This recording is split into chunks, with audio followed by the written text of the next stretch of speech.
everyone, my name is Shruti Saman, a second year MBBS student at TRIMS Ranchi.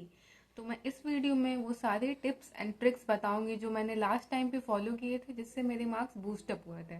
First point है daily target. वो आप morning में भी set कर सकते हो या फिर प्रीवियस नाइट को भी सेट कर सकते हो। ट्राई करो मंथली टारगेट अवॉइड करने का, डेली टारगेट ज़्यादा प्रेफर करो, क्योंकि अगर किसी दिन आप बीमार पड़ गए तो नेक्स्ट डे से वही शेड्यूल फॉलो करना थोड़ा मुश्किल हो जाता है। फिर आप क्या करोगे कि नेक्स्ट शेड्यूल बनाओगे। सेकेंड है टाइम मैनेजमेंट। टाइम मैनेजमेंट करना अभी बहुत इंपॉर्टेंट है, क्योंकि अगर आप बस बिना टाइम के क्वेश्चन लगाते जाओगे तो क्वेश्चन तो आपके लग जाएंगे, पर ऐसा होगा कि पूरे दिन में आपने बस 20 क्वेश्चन ही लगाए हैं। तो टाइमर ऑन करके आप क्वेश्चन लगाओ। अगर आप 20 क्वेश्चन ले रहे हो फिजिक्स के तो आप टाइमर सेट करो। अगर आपकी वीक है फिजिक्स तो आपको ज़्यादा टाइम लगेंगे, मे बी 20 क्वेश्चन के लिए 20 मिनट का टाइमर होना चाहिए। अगर आपके 20 मिनट में 5 क्वेश्चन ही स्टार्टिंग में लग रहे हैं तो कोई नहीं, क्या पता आपने प्रैक्टिस नहीं कर रखी हो, क्या पता आपकी मैथमेटिक्स वीक हो, इसीलिए आपको ज़्यादा टाइम लग रहा है। लेकिन अगर आप टाइमर ऑन करके क्वेश्चन लगाओगे तो समय के साथ आपके 20 मिनट में 15 क्वेश्चन तो लग ही जाएंगे। फिजिकल केमिस्ट्री के लिए भी हमें सेम फिजिक्स जैसे ही फॉलो करनी है, क्योंकि उसमें भी क्वेश्चंस होते हैं, न्यूमेरिकल्स होते हैं, तो उसमें भी हमें टाइमर सेट करके क्वेश्चन लगाने होंगे। और इनऑर्गेनिक केमिस्ट्री के लिए हमें एनसीईआरटी भी पढ़नी होती है, तो उसमें भी जब हम एनसीईआरटी पढ़ें तो हमें टाइमर से ही पढ़ना होगा, जो कि मैंने फॉलो किया था। थर्ड है शेड्यूल बनाना। कुछ लोग होते हैं जो पूरे महीने भर का शेड्यूल बना लेते हैं, और क्या होता है कि अगर वो एक दिन भी मिस हो जाता है ना, तो नेक्स्ट डे उसको स्टार्ट करना एक बहुत डिफिकल्ट टास्क होता है ना। तो इससे बढ़िया है कि आप डेली के शेड्यूल बनाओ, और डेली के शेड्यूल को एक टाइम स्लॉट डिवाइड कर लो। ठीक है, छोटे छोटे घंटे में, जैसे 1.5 घंटे, 2 घंटे, 2.5 घंटे, अगर आपकी इफेक्टिवनेस उतनी तक रहती है तो। मेरे अकॉर्डिंग मैंने 2 घंटे का स्लॉट बनाती थी डेली ही। जैसे अभी मैंने 2 घंटे का स्लॉट एक डिवाइड किया है, बनाया है, तो फिर उसमें मैं बायोलॉजी पढ़ूंगी और एनसीईआरटी कवर होगी प्रॉपर, उसके बाद मैं 20 क्वेश्चन लगाऊंगी। तो मैंने ऐसे डिवाइड किया था। फिर मैं फिजिक्स पढ़ूंगी, जो कि सिलेबस जिनकी कंप्लीट है वो थ्योरी एक बार रिवाइज कर लें, उसके बाद फिर क्वेश्चन लगाएं प्रॉपर टाइमर के साथ। और जिनकी कंप्लीट नहीं है सिलेबस, वो उसी घंटे को 1.5 घंटे का स्लॉट डिवाइड करें और उसमें लेक्चर्स देखें। लेक्चर्स में भी 2 घंटे के होंगे, तो आप रिकॉर्डेड लेक्चर्स देखोगे तो थोड़ा स्पीड बढ़ा लो, 1.5x कर लो। मे बी कुछ लोग 2x पे भी देखते हैं, जिनको समझ में आ जाती है।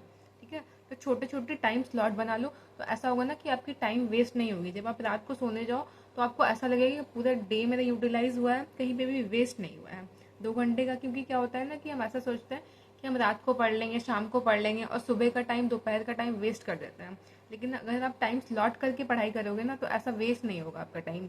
फोर्थ पॉइंट है कि आपको जो भी तीनों सब्जेक्ट है, बायो, केमिस्ट्री एंड फिजिक्स, तीनों को ही पढ़ना है।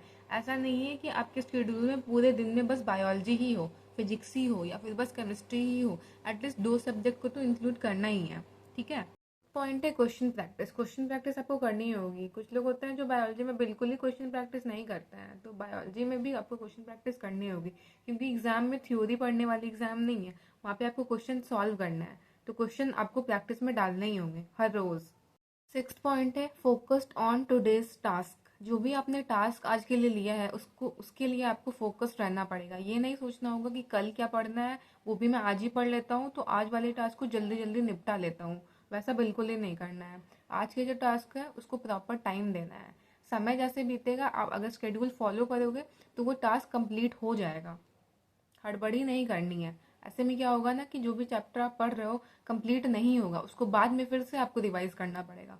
तो उससे बढ़िया ये है कि आप अभी जो पढ़ रहे हो उसको अच्छे से कंप्लीट कर लो। लास्ट पॉइंट, जो कि सबसे ज़्यादा इंपॉर्टेंट है, अगर उसको आप फॉलो नहीं करोगे तो बिल्कुल ही इम्पॉसिबल है नीट आपके लिए। आपने जो भी पॉइंट्स सुने हैं, जो भी मैंने बोले हैं, या फिर आप कहीं और से सुनते हो, ठीक है, किसी और वीडियो से, तो उसको आपको फॉलो करना पड़ेगा एटलीस्ट फॉर 30 डेज। अगर उसके बाद आपको इम्प्रूवमेंट नहीं दिख रहा है, जो कि इम्पॉसिबल है, इम्प्रूवमेंट तो दिखेगा ही। आप किसी की भी वीडियो देख लो, मेरे ही वीडियो देखो या फिर किसी की भी देखो, ये सारी चीज़ें आपको फॉलो करनी पड़ेंगी, तो ही पॉसिबल है नीट क्रैक करना। क्योंकि मैंने भी ये सारी चीज़ें फॉलो कर रखी हैं, और जो भी मेरे फ्रेंड्स हैं मेडिकल कॉलेज में, वो सभी ने फॉलो की हैं, स्ट्रिक्टली फोकस्ड रहकर पढ़ाई की है लास्ट टाइम पे। Thank you so much for watching my video till the end. अगर आपको ऐसे ही कुछ और भी इन्फॉर्मेशन चाहिए, या फिर आपको कोई और स्ट्रैटेजी चाहिए, आपकी अगर प्रॉब्लम मैंने इस चीज़ में, इस वीडियो में डिस्कस नहीं की है, तो आप वो कमेंट बॉक्स में डाल सकते हो। मैं नेक्स्ट वीडियो उसी रिलेटेड बनाऊंगी। ठीक है, टिल देन बाय।